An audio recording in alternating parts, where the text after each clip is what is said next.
Hola chicos, ¿cómo les va? Espero que estén bien. Bueno, con profe Euge quisimos armar este repaso de los temas que hemos ido abordando a lo largo del año. Nos pareció interesante comenzar con este recorrido trabajando las ciencias sociales. Si recuerdan ustedes, nosotros abordamos este tema, el concepto de las ciencias sociales, que eran ciencias que estudiaban actividades pasadas y presentes de los seres humanos, sus comportamientos, sus conductas. Todo eso constituye el campo de las ciencias sociales. Y cuando hablamos de actividades pasadas y presentes de los seres humanos, nos referimos, por supuesto, en el caso de las actividades pasadas, a la historia, porque la historia es una ciencia social que se ocupa del estudio del pasado humano, de sus cambios y sus permanencias a través del tiempo. Pero no siempre el objeto de estudio de los historiadores era el pasado humano, o sea, de todos los grupos sociales, sino que en el siglo XIX los historiadores suponían que había hechos y acontecimientos que merecían estudiarse y otros que no merecían estudiarse. Como por ejemplo, las guerras, las batallas, los conflictos diplomáticos eran acontecimientos que ellos privilegiaban. Los investigadores históricos suponían que los protagonistas de esos hechos eran exclusivamente los personajes más conocidos y poderosos de ese tiempo, como presidentes, generales o reyes. Entonces, en el siglo XIX, el objeto de estudio de los historiadores eran los hechos considerados más importantes y los personajes considerados más poderosos. Hacia el siglo XX, esa concepción del estudio del pasado fue cambiando y poco a poco se fueron incluyendo acontecimientos que englobaban toda la acción humana. De este modo, el campo de acción de los historiadores se amplió. Ya no van a estudiar solamente unas pocas personas y unos pocos hechos, sino que todos los hechos producidos por el hombre, todo aquello que sea consecuencia de la acción humana y de todos los grupos sociales, es objeto de estudio de los historiadores.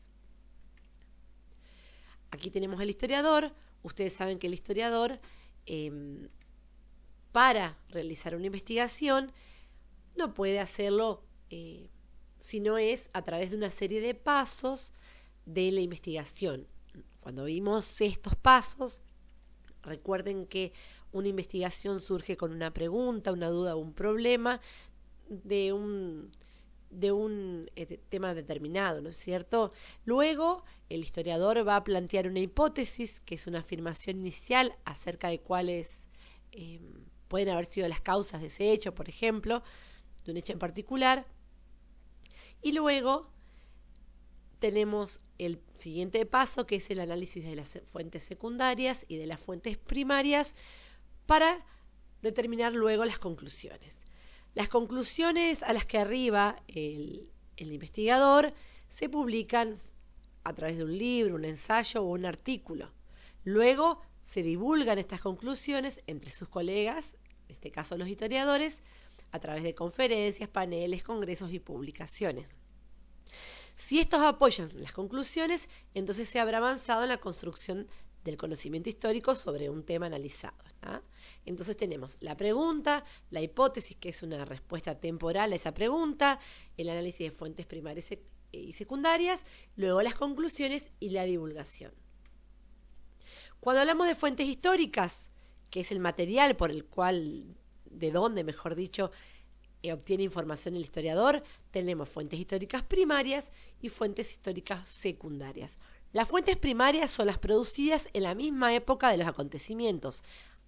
Por ejemplo, el relato de un protagonista a un testigo del arribo de alemanes del Volga en Entre Ríos. Por ejemplo, si el tema de investigación es estudiar las aldeas alemanas del departamento de Diamante, podríamos hablar con descendientes, con hijos de los que llegaron a América.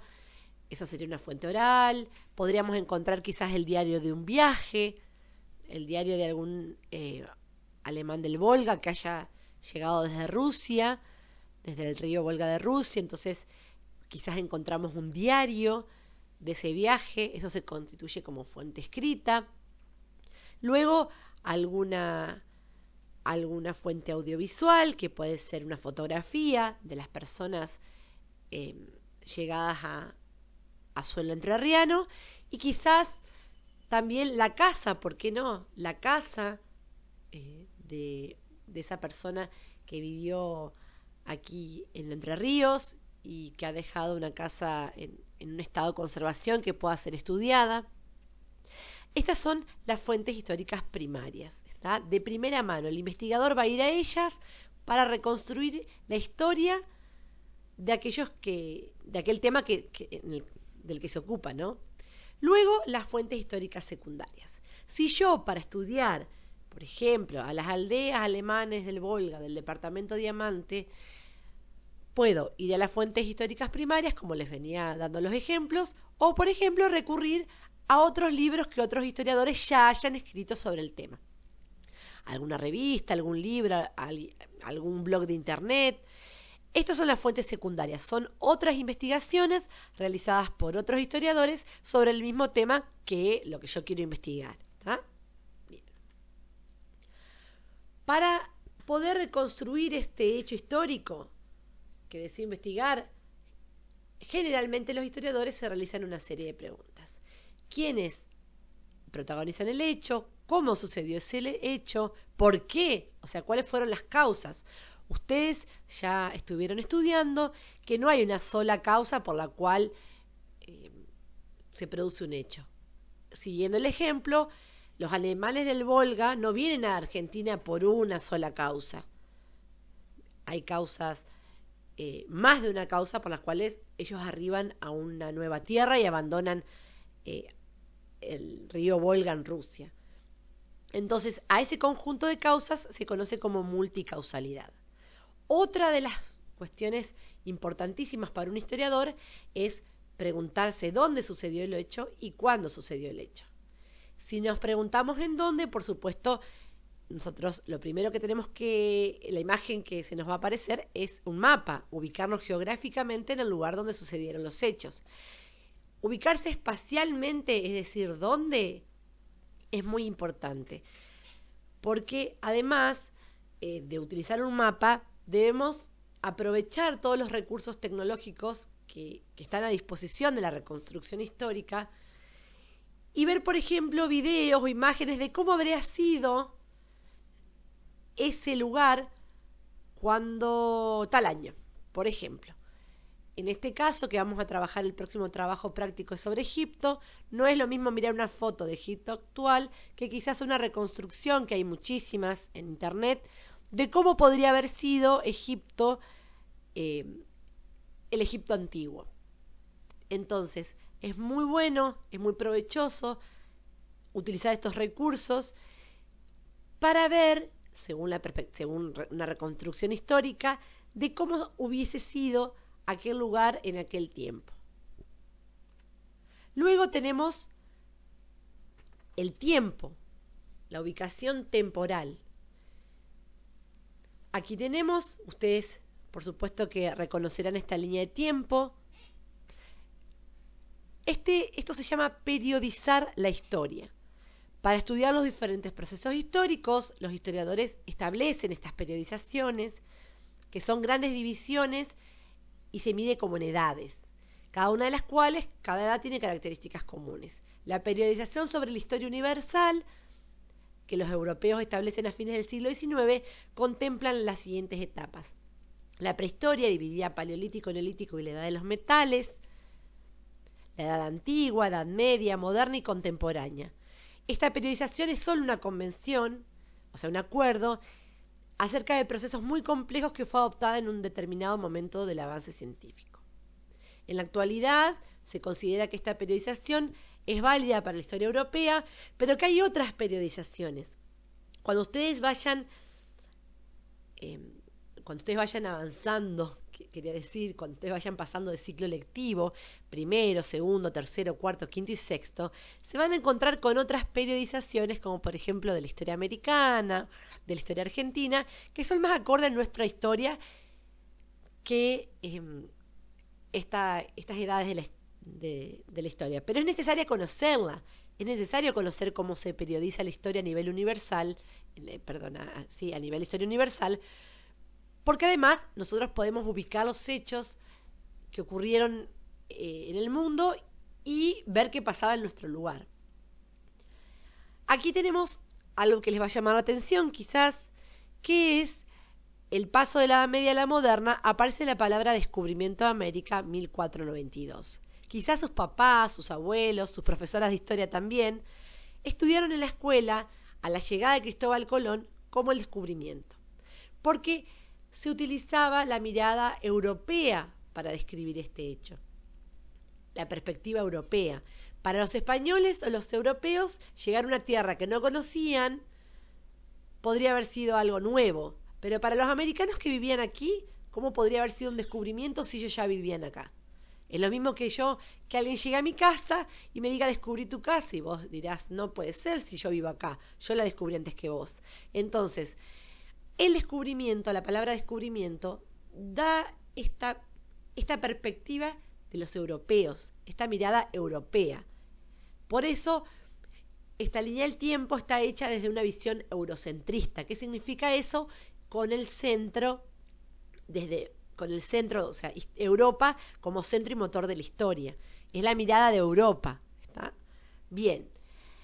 También es bueno este ejemplo para que ustedes vean cómo un hecho, que fue la llegada de Colón a América en 1492, y ahí inicia el proceso de conquista y colonización, el mismo hecho puede ser mirado de dos o más miradas, de diferentes perspectivas.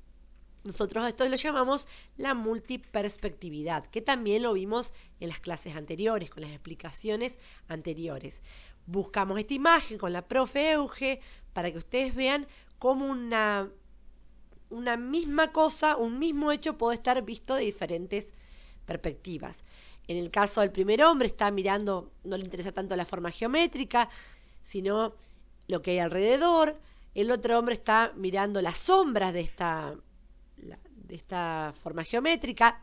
Ojo, es mi interpretación, para mí está mirando eso. Ustedes pueden decir, no, está mirando cómo se va formando a través de líneas, etcétera, etcétera, porque es su perspectiva sobre eso. El tercer hombre estoy yendo de derecha a izquierda. El tercer sujeto está pensando que están pensando sus compañeros, y el cuarto está sacando las medidas de los lados. O sea que es la mirada de esa persona hacia la misma forma geométrica, pero las miradas van a cambiar, las diferentes perspectivas. Y lo mismo sucede, chicos, con un hecho histórico visto desde diferentes áreas disciplinares.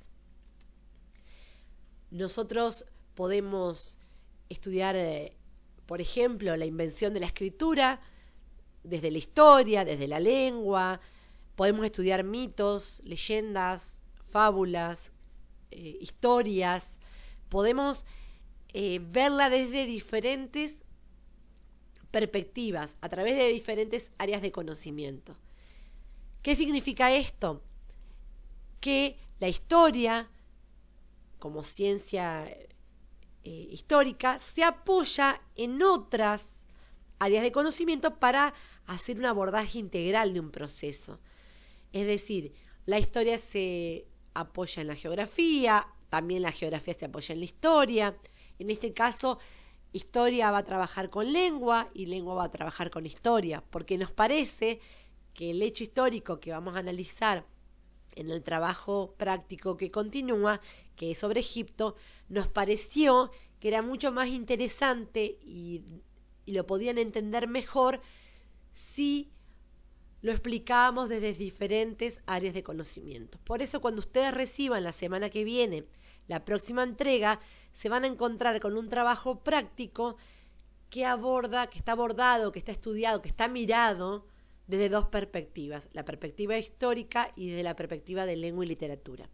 Así que bueno, espero que hayan disfrutado este recorrido, que les haya sido familiar todo lo que yo les fui nombrando, y por supuesto quedamos a disposición para cualquier duda o consulta que quieran hacer respecto al recorrido que acabamos de realizar, o cuando reciban la entrega del trabajo sobre las sugerencias que tengan sobre el mismo. Les mandamos un abrazo muy grande a cada uno y bueno, estamos a disposición de lo que ustedes necesiten.